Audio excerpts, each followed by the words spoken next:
Hi, my name is Gaz from KRANIUS, and today I'm going to show you a relatively easy and painless way of changing a guitar string.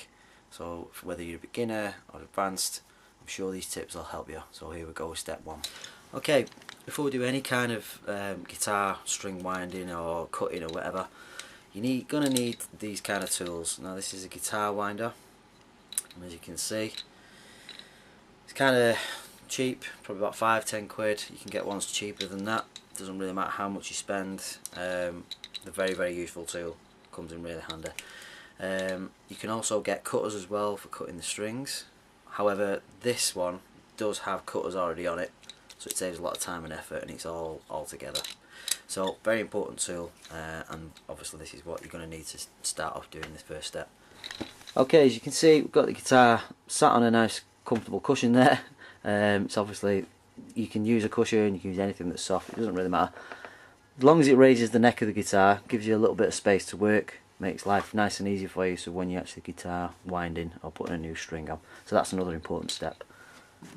Right, okay, obviously for the purpose of this demo, I'm just going to actually unwind the first string, just loosen the slack, and obviously we'll need to do it for each one of the strings, and just get them to a point where each one of them is just nicely loose, so they're ready for cutting and easy to take off.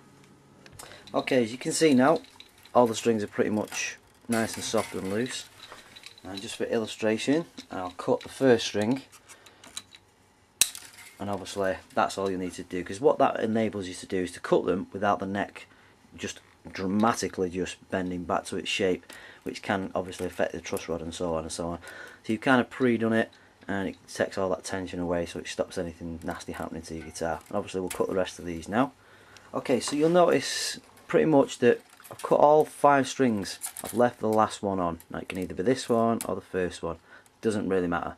The reason why I've done this is because of this. Now this guitar has got a tune-o-matic bridge, and it tends to, when you take all the strings off, this unit will pretty much fall off on its own, and it can cause you a bit of problems. So everybody's got different kinds of guitars, Floyd Rose, so on and so on, but for this purpose of this demo I'm just going to show you tune-o-matic bridges. So leave the last string on, keeps it held on, and it gives you a chance to put the other string on, so and then you can cut that one off later on. So we'll do that now. So obviously we've removed the bunch of strings now that was left over that's been cut, and for this guitar on this string now, we'll just obviously unwind it.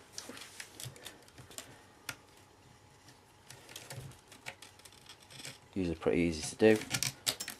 Pop that out, then obviously can wind these strings up and keep them out of the way now, throw them away or whatever you like to do. I mean, a lot of companies tend to have a recycling program, but to be fair, it ain't worth doing. Obviously we'll do the rest. Oops, we'll do the rest with the rest of the strings now. Right, okay, as you can see, we've pretty much got all the strings, well, 5 of the strings removed anyway, and we've still got that one left. So now I'm going to restring the first string, and then that obviously allows me to set everything else up now. Right, okay, so we're good to go, and we're ready to put the first string in. I tend to use Ernie balls majority of the time. These are custom gauge 46s, 1046s, so it's usually pretty much a standard gauge I use. Most of you might use different ones, but again the procedure is pretty much the same. So all we're going to do is pop that through there. You can see, we'll just zoom in there, and it goes straight through the hole there and over the top there, and we just pull that through. So that's the first string pretty much in place. Okay, so we pretty much pulled the string up to the top, and obviously you can see, I don't know if you can see close enough, but the hole is pretty much lined up, so the string can pretty much go through. So we'll pop that through there, like so. Then what we're going to do is stretch the string out in a way that gives you enough feed so you know you've got enough length on the string. Now to do that, a little trick that I use, and what you basically do is use pretty much from the 12th fret a finger's width guide there, and by doing so you can see there, kind of gives you enough, so it's like the string is pretty much in the palm of your hand. And what we're going to do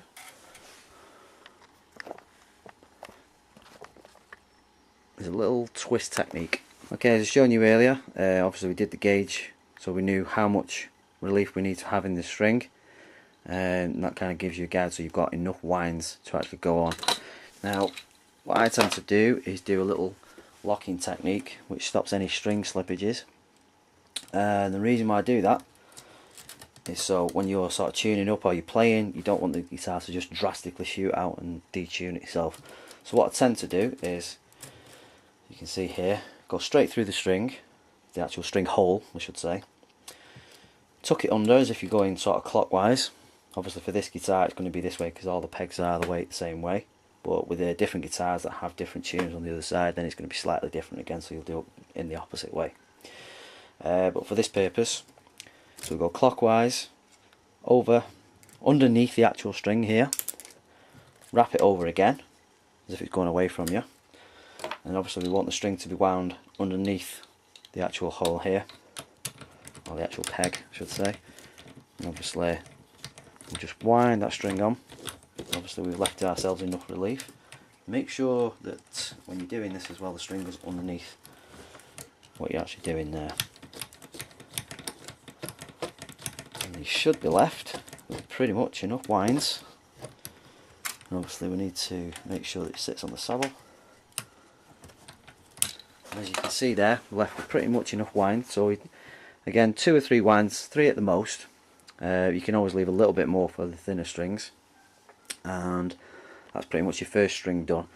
And now we can cut the other one, so we can detune that one that we left on before. And with the cutter we can just snip that, because obviously the one that we've just put on is now holding that in place, so that's gone. Again, you'll be doing the same for all the strings, so rather than going on watch me change them all, I'll put these on and then obviously you'll see the finished product. Okay, as you can see, pretty much all stringed up and ready to go from top to bottom.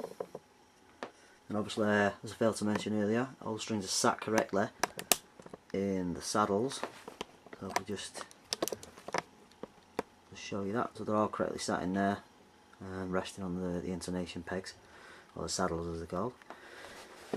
Okay, so that's pretty much ready to go.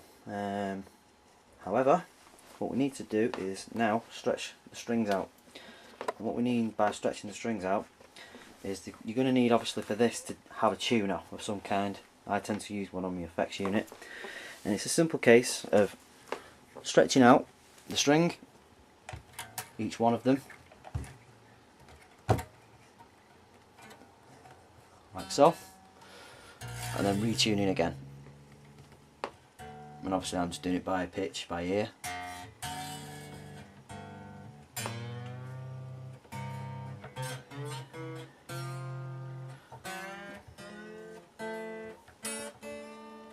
So obviously that technique with stretching, you're going to have to keep doing it and doing it.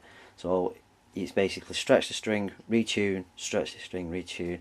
It'll take a couple of times, but once that's done, the string's kind of stretched to its pretty much maximum potential, and it's nice and settled. And what a lot of people do, they tend to put strings on, play away, and then they just go completely out, and it's literally because of the fact that the string hasn't been stretched out enough and sort of stretched to its maximum potential, so it's settled in a way. So once you do that, you shouldn't have any problems and it won't go out. Okay, now next is the dreaded cutaways. A lot of people tend to keep them on. Me personally, I like to cut them off.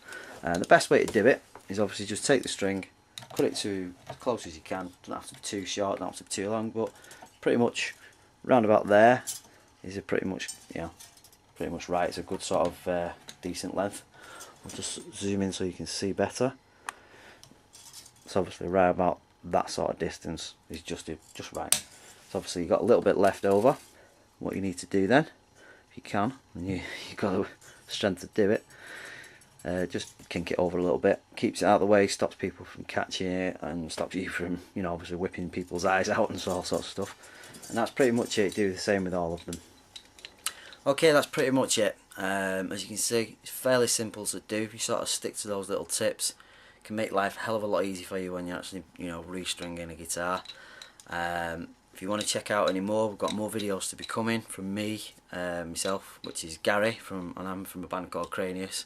And if you want to check us out at any time, you just go to KRANIUS.com. You'll find us in Google, or check us out on YouTube and stuff like that.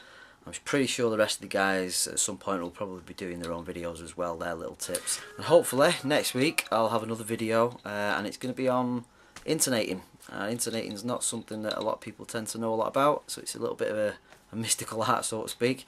But I'll be taking you through the steps of how to intonate a guitar properly and the tools that you'll need. So hopefully we'll see you there. Thanks a lot.